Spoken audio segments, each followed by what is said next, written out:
the village of Nambora, where traders and farmers lived in harmony, a wealthy merchant named Mugano was known for his great fortune. He had a beautiful daughter named Lalena, born from his first wife, who had passed away when Lalena was still a little girl. For years, Mugano raised Lalena alone, but as his business grew, he felt the need for a wife to help manage his household. Eventually, he remarried a woman named Kamara, who came into his home with her own young daughter, Adisa.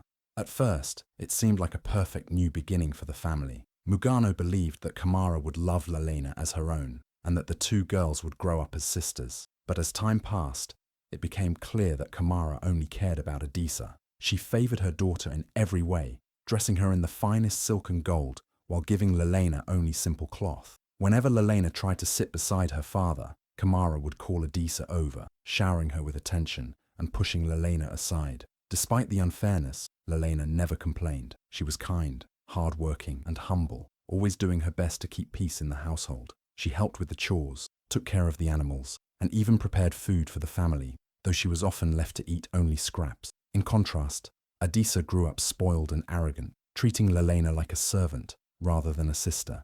She would mock Lalena's simple clothes and laugh whenever their mother scolded her. Mugano, busy with his trade, did not notice the difference in how his daughters were treated. Whenever he was home, Kamara acted sweet and loving, making sure he only saw the happy side of their family. But behind his back, she made sure Lalena knew her place, beneath Adisa. And so, while Adisa lived like a princess, Lalena endured a life of quiet suffering, never knowing that destiny had something greater in store for her. From the moment Kamara became the mistress of the house, she made it clear that only her daughter, Adisa, deserved the best. She would whisper sweet words into Mugano's ears, filling his mind with false worries. "My husband," she would say, her voice dripping with concern. "Lalena is strong, just like her mother was. She doesn't need much. But Adisa, she is delicate, soft like a flower. She needs comfort, care, and the finest things in life to truly blossom." Mugano, trusting his wife's words, nodded in agreement. After all, Kamara was a mother. She must know what was best for the girls. And so, without realizing it, he let her take full control of the household. Under Kamara's rule, everything changed. The finest silk and gold jewelry were reserved for Adisa. When the tailor came to sew new clothes, Kamara would measure Adisa from head to toe, choosing the richest fabrics, while Lalena was given old, faded cloth, barely fit for a servant. When merchants arrived with baskets of sweet fruits, roasted meat, and warm, fresh bread, Adisa would eat until she was full, while Lalena was left with whatever remained, if anything at all. Mealtimes became painful for Lalena. She would watch from a corner as Adisa sat on the finest cushion, picking at her food like a queen, while Kamara fussed over her. Meanwhile, Lalena was given scraps, sometimes a piece of dry bread, sometimes bones that had already been chewed. If she was lucky, she would find a small bowl of watery porridge left in the kitchen. "You should be grateful," Kamara would sneer whenever Lalena looked hungry. "Do you think you are equal to my Adisa? You should thank me for even letting you stay in this house." Lalena never spoke back. She simply lowered her eyes, swallowed her pain, and accepted her fate. Mugano, too occupied with his business, never noticed what was happening. Each morning, he left before sunrise, riding off to distant markets to trade goods. By the time he returned, it was late, and Kamara would always be waiting for him with a warm meal and soft words. "My love," she would say, rubbing his shoulders, "I work so hard to take care of the girls. You don't need to worry. Everything is fine." And Mugano, exhausted from his travels, would believe her. The village women whispered about the unfairness, but no one dared challenge Kamara. Her sharp tongue and cunning ways made her feared among the people. Adisa, spoiled by her mother's favoritism, grew crueler with each passing day. She would mock Lalena's ragged clothes, laugh at the way she ate like a beggar, and remind her at every chance that she was nothing. "Look at you," Adisa would say, tossing a piece of food onto the floor. "You're no better than a stray dog. Maybe you should start eating off the ground like one." Tears burned in Lalena's eyes, but she refused to let them fall. She would not give them the satisfaction of seeing her pain. Instead, she held her head high, telling herself that one day things would change. She had no idea that destiny was already watching, waiting for the perfect moment to turn her life around. Lalena's life became a never-ending cycle of suffering. While Adisa slept in a soft, warm bed covered with silk blankets, Lalena was forced to sleep in the dark, cold storeroom at the back of the house. The room smelled of damp wood and stored grain, and rats often scurried across the floor at night. The only thing she had for warmth was a thin, tattered mat, barely enough to keep the cold from biting into her skin. But no matter how much she shivered, she never complained. She knew that if she did, Kamara would only make things worse. Every morning, before the sun rose, Lalena was the first to wake. She had to sweep the entire compound, fetch water from the well, and prepare breakfast, all before Adisa even opened her eyes. When the food was ready, Kamara and Adisa sat at the grand wooden table, eating their fill of freshly baked bread, fried plantains, and steaming bowls of stew. Lalena was never invited to sit with them. Instead, she stood by the side, waiting for their orders, like a servant in her own home. When they were done eating, Kamara would push the remaining scraps toward Lalena. "Take it if you want it," she would say, smirking. Sometimes there would be only bones and half-eaten fruit left, but Lalena had no choice. Hunger was a cruel master, and if she refused, she would go the whole day without food. Adisa, with her golden bracelets jingling on her wrists, found endless joy in humiliating her stepsister. She would take a bite of fruit and then toss the rest onto the ground. "There, Lalena," she would say with a wicked smile. "You can have that." Lalena's hands trembled as she bent down to pick up the discarded food. Her stomach ached with hunger, but her heart ached even more from the cruelty. She could hear the muffled laughter of the servants who watched, powerless to intervene. She could feel the stares of the village women who sometimes passed by and saw her humiliation. They whispered among themselves, shaking their heads in pity. They murmured, "She is Mugano's daughter. How can she be treated this way?" But no one dared to question Kamara. She was known for her sharp tongue and ruthless nature. Anyone who spoke against her risked being humiliated or punished.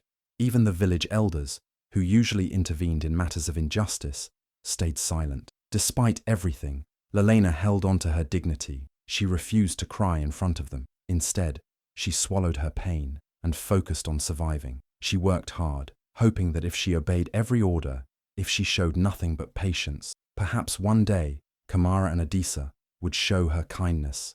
But kindness never came. The more she endured, the worse they treated her. Kamara took pleasure in breaking her spirit, and Adisa delighted in watching her suffer. Yet, what they didn't know was that fate was always watching. And one day, the same girl they treated like a worthless servant would rise higher than they ever imagined. The village of Nambora buzzed with excitement when the news arrived. A royal messenger, dressed in the finest robes, rode into the marketplace on a black stallion, carrying a golden scroll.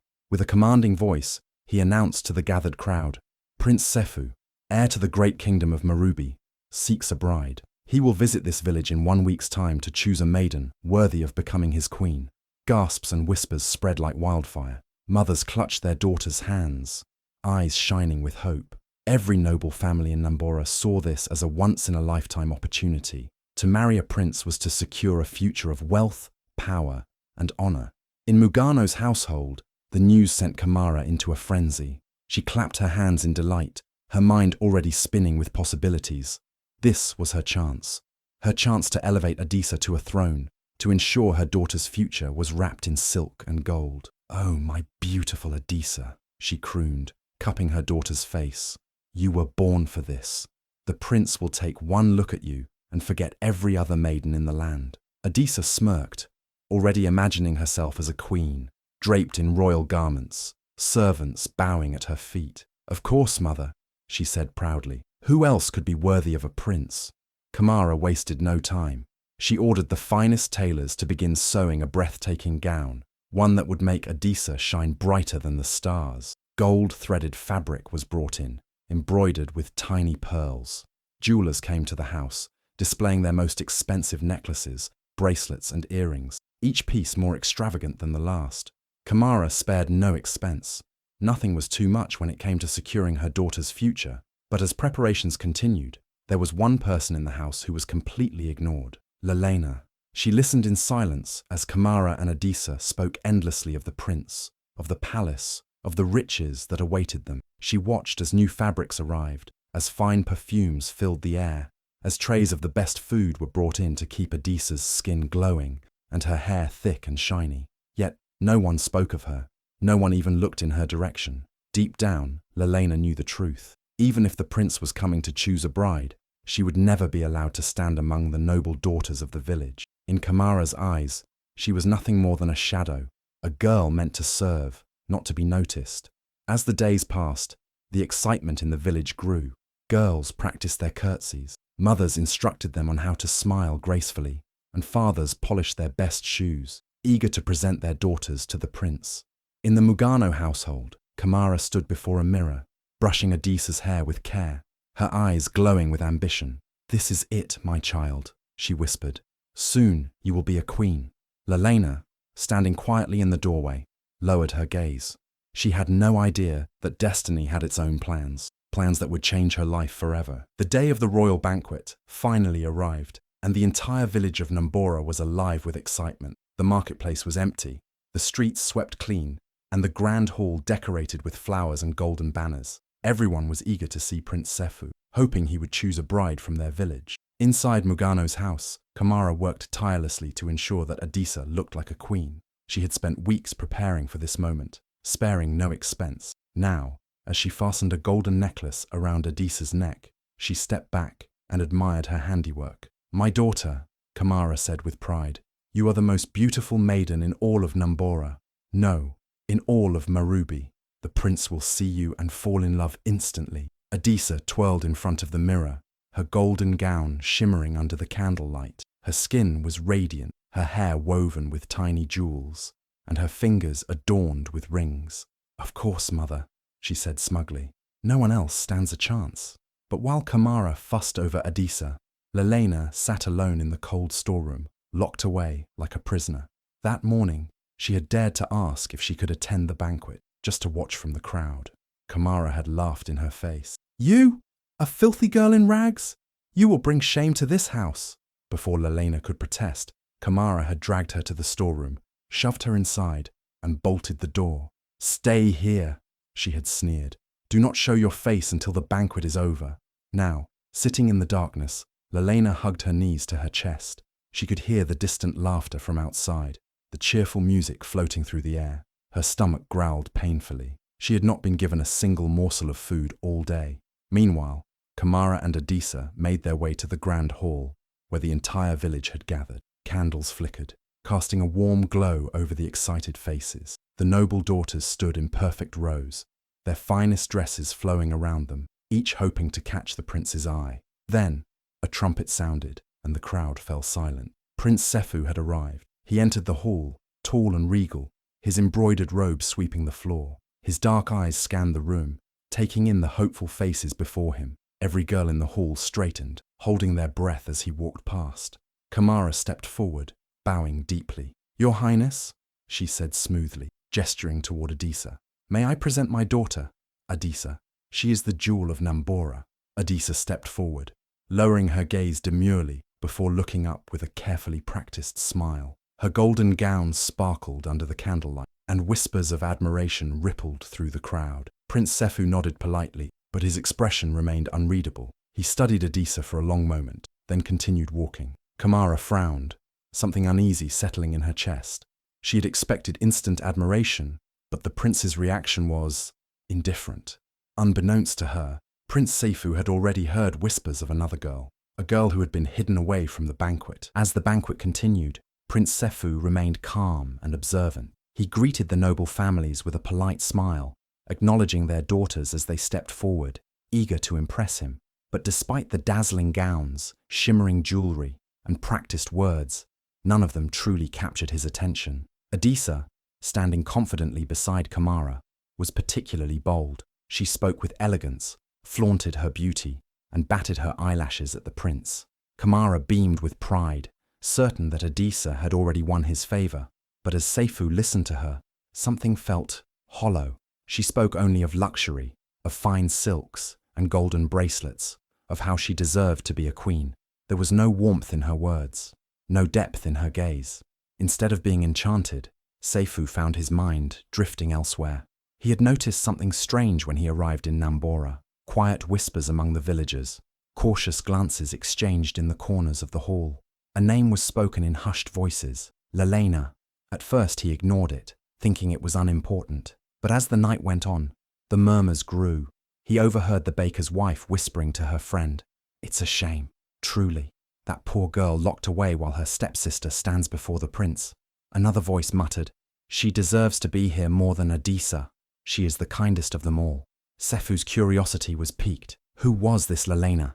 And why had she been hidden? Careful not to draw attention, he continued to listen. The more he heard, the more he understood. Lalena was Mugano's eldest daughter, yet she was treated like a servant in her own home.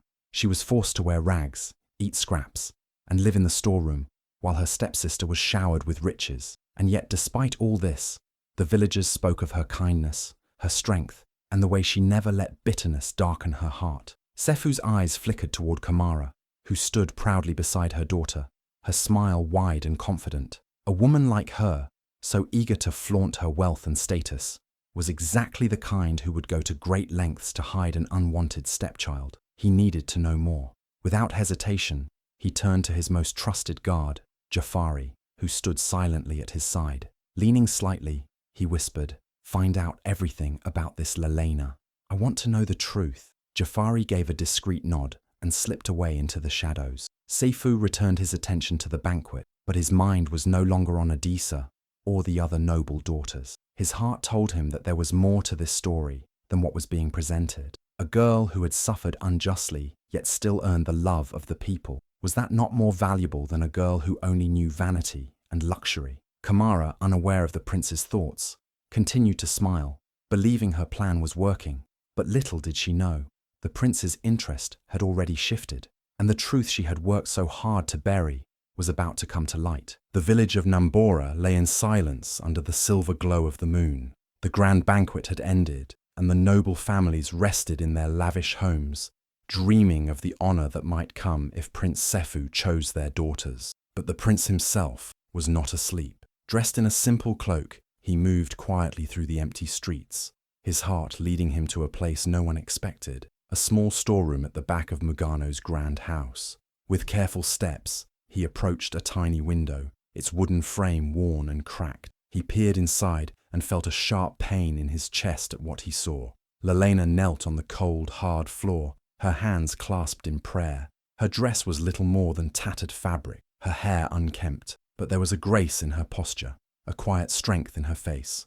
The flickering candle beside her cast soft shadows on the wall, but her eyes held a light stronger than any flame. Sefu had expected to find a broken girl, one filled with bitterness or despair, but instead he saw something different, hope. Her lips moved in a gentle whisper, and he leaned closer, trying to hear her words. "Let my heart remain pure, no matter how I'm treated. Let me never return cruelty with cruelty, and if my suffering has a purpose, let it be known one day." Her voice was steady, unwavering, and something deep within Sefu stirred. He had met countless noblewomen, daughters of wealthy merchants and powerful chiefs, but none had spoken words like these. None had shown such quiet resilience. For a long moment, he remained there, watching, listening. A lesser man might have stepped forward, announced himself, and promised to rescue her. But Sefu was not a man of impulsive decisions. He wanted to see her for who she truly was, without the weight of his title changing her actions. Slowly, he stepped back, letting the darkness hide him once more. He had seen enough. His heart had made its choice. By the time the sun rose over Nambora, the village would still believe that Adisa was the most fortunate girl, that Kamara's plan was working. But what they did not know was that destiny had already shifted its course. Prince Sefu had seen the truth, and soon the entire village would too. The sun rose over Nambora, painting the sky with golden hues as the village prepared for what they believed would be a moment of great celebration. The air buzzed with excitement, and whispers filled the marketplace. Today was the day Prince Sefu would announce his bride, and everyone expected it to be Adisa. Kamara and Adisa stood at the center of the village square, their faces glowing with confidence. Kamara's heart swelled with pride as she adjusted the golden necklace around her daughter's neck. Adisa, dressed in her finest silk, stood tall, her chin lifted as if she were already royalty. They had played their game well. Lalena was nowhere in sight, locked away as they had planned. The villagers gathered, eager to witness the prince's final decision. Some admired Adisa's beauty, while others whispered their doubts. Not everyone had been blind to the cruelty she and her mother had shown toward Lalena, but no one dared to speak against them. Then, the sound of royal trumpets echoed through the air. The prince, standing on a raised platform, looked over the crowd, his expression unreadable. His deep eyes scanned the eager faces before him, lingering only for a moment on Kamara and Adisa. Then, he spoke. "I have made my choice," he announced, his voice strong and clear. "But I have not chosen the woman standing before you." A wave of confusion rippled through the crowd. Murmurs of disbelief spread like wildfire. Kamara's proud smile faltered, and Adisa's face twisted in shock. The prince raised a hand for silence, and the village held its breath. Then, to everyone's astonishment, he turned toward the back of the square. "Bring her forward," he commanded. The guards stepped aside, and the villagers gasped as Lalena was led into the open. She was still dressed in simple, tattered clothes, her face free of gold and paint. And yet, despite her plain appearance, she walked with a quiet dignity, her head held high. Kamara's eyes widened in rage. Adisa let out a small gasp, her hands trembling. This was impossible. This was not how the story was supposed to end. Prince Sefu looked directly at Lalena, then turned back to the villagers. "I have travelled across many lands, met women dressed in silk and covered in jewels, but beauty without kindness is empty," he said. "I have heard of Lalena's hardships, how she has been treated like a servant in her own home, and yet she remains pure of heart." The village fell into stunned silence. Kamara clenched her fists, her breath quick and uneven. Adisa opened her mouth to protest, but no words came out. Prince Sefu stepped forward and took Lalena's hand. "This is the woman I choose as my bride. This is the true queen of Marubi." A moment of silence hung in the air before it was broken by cheers. The villagers, now seeing the truth, clapped and celebrated. Kamara and Adisa stood frozen, their world crumbling around them. Lalena, once forced to live in the shadows, now stood in the light. Destiny had spoken, and it had chosen her. Kamara's face twisted with rage as she stepped forward, her voice sharp like a blade cutting through the cheers of the villagers. "This is a mistake," she shrieked, pointing an accusing finger at Lalena. "She is nothing but a servant, a lowly girl who does not deserve to stand beside a prince." Adisa, shaking with fury, clung to her mother's arm, her perfectly painted lips trembling. "This cannot be. I am the most beautiful maiden in Nambora. I was meant to be queen, not her," she cried, her voice high and desperate. The villagers, who had moments ago cheered for Lalena, now watched in stunned silence. No one had ever seen Kamara lose control like this. She was always cunning, always in control. But now, she was unraveling before their very eyes. Kamara spun toward the prince, her eyes blazing. "Your Highness, you have been deceived. Lalena is cursed. She has always brought misfortune to our family. That is why I had to keep her hidden." She grabbed Mugano's arm, shaking him as if to force him to speak. Tell him the truth." Mugano, who had remained silent, lowered his head, shame washing over him like a heavy tide. For years, he had turned a blind eye to his daughter's suffering, trusting Kamara's words without question. But now, standing before the prince, he saw the truth. He had been a fool. Prince Sefu took a slow step forward, his piercing gaze locking onto Kamara. The air around him felt heavy with authority, and when he spoke, his voice was calm but firm.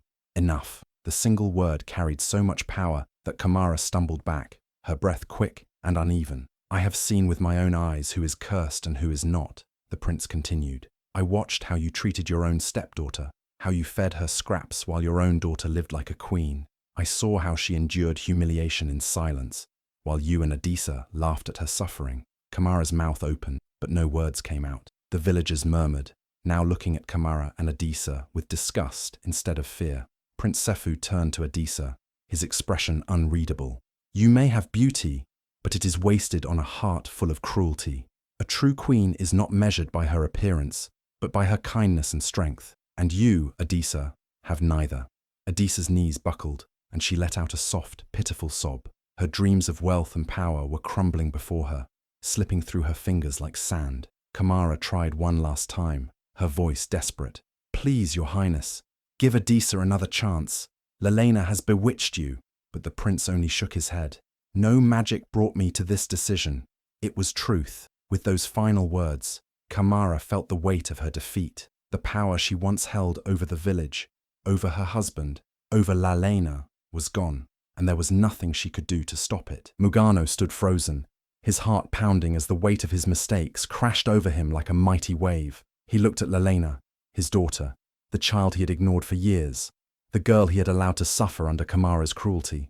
Guilt twisted inside him, making his knees weak. How had he been so blind? With trembling steps, he moved toward Lalena, his eyes filled with sorrow. Then, to the shock of the entire village, the wealthy merchant who once held his head high in pride dropped to his knees before his own daughter.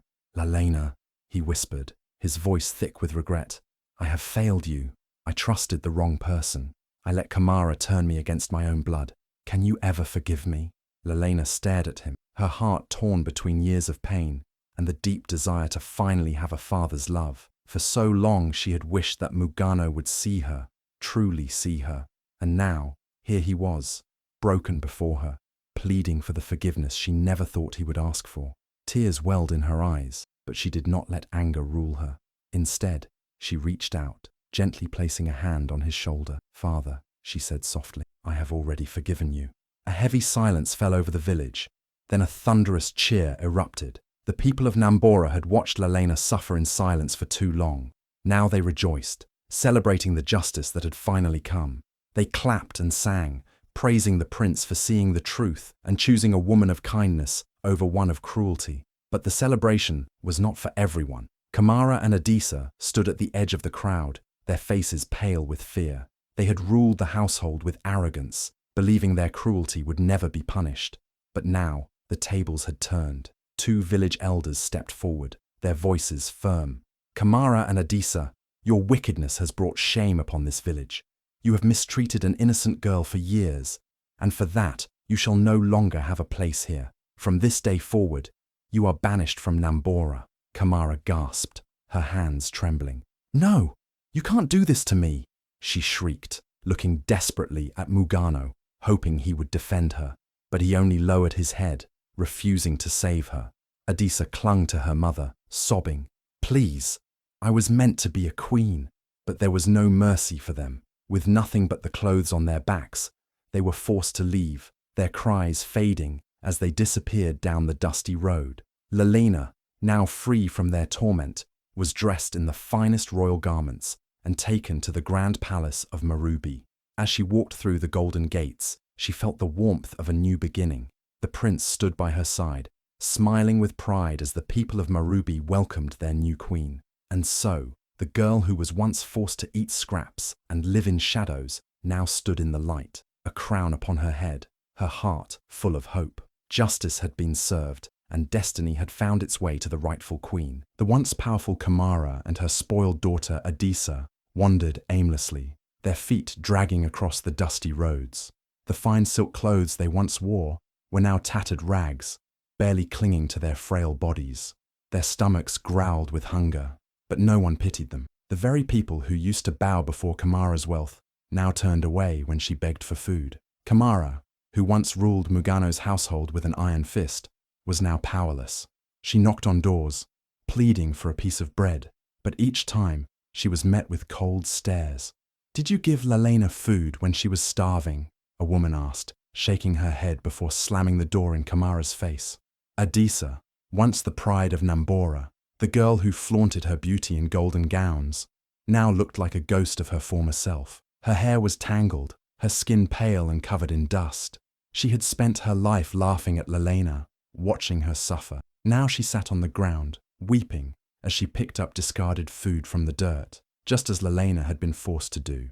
The days turned into weeks, and the once feared mother and daughter grew weaker. The world had moved on without them. Lalena, the girl they had treated like a servant, was now a beloved queen. She ruled Marubi with kindness and wisdom, loved by all. While Kamara and Adisa wasted away in misery, Lalena was surrounded by warmth, love, and abundance. And so, karma struck, delivering its final judgment. Kamara and Adisa had created their own fate, and now they were left to suffer the consequences of their own cruelty. Lalena sat on the grand throne of Marubi, no longer the girl who had once been treated as a servant in her own home. She was now a queen, not just in title, but in spirit. Unlike rulers who sought power for themselves, Lalena ruled with kindness and wisdom, ensuring that no one in her kingdom suffered as she once had. Her first decree was to build a home for the poor, the forgotten, and the mistreated. She personally oversaw its construction, making sure it was a place of warmth and safety. Women and children who had been cast aside found shelter within its walls. No girl would ever be forced to eat scraps or sleep in a storeroom again. The people of Marubi admired their queen. She did not sit behind palace walls, distant and unreachable. She walked among them, listened to their troubles, and helped those in need. Villagers spoke of her kindness, saying she had the heart of a mother and the wisdom of an elder. The story of Lalena and Adisa became a legend, passed down from generation to generation. Parents told their children of the girl who was once treated as nothing but a servant, only to rise and become a queen. They spoke of how destiny rewards those with pure hearts and punishes those who are cruel. As the years passed, Lalena's name became one of honor. She was not just a queen, she was a symbol of justice, a reminder that goodness always prevails in the end.